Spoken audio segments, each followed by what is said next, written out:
પણ હું ભૂલતો ના હોય તો 10 મહિનામાં વકીલ સાહેબ નવીનભાઈ 10 મહિનામાં તાલુકા પંચાયત જિલ્લા પંચાયતની તમારી બધાની ચૂંટણી આવે.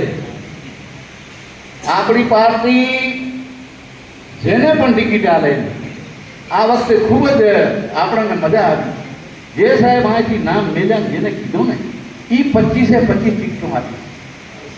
એમ તાલુકા પંચાયત જિલ્લા પંચાયતની ચૂંટણીઓ 10 મહિનામાં જ આવે. અને આવો કદાચ મોકો મળશે મિટિંગો તો કરશું, પણ આપણે આ દાળ ભેરો ઢોકળો ચડાવી લઈએ પણ તાર્યું. અને એ તમારી ચૂંટણી છે. અમે તમારા વચ્ચે આવવાના, પ્રમુખ સાહેબ બાપુ બધું હાઈકમાં, પણ એની તૈયારી અત્યારથી કરવી જોઈએ ભલા માણસ. અને ભાજપના કાર્યકર્તાને તો જેટલા વંદન કરીએ એટલા ઓછા.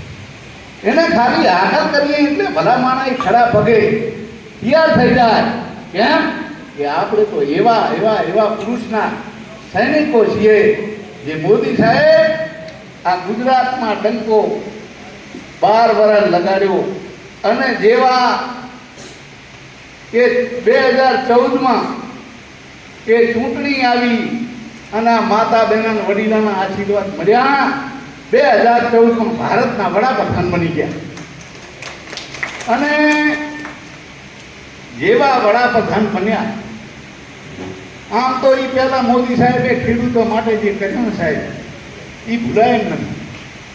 ખેડૂતો દુઃખી હતા. કેમ કે ખેડૂત જગતનો તાત છે, એ અન્નદાતા છે ભલા માણસ. એના માટે આપણા લોક લાડીલા મુખ્યમંત્રી હતા ત્યારે ઉપવાસ કરવા પડ્યા. તમે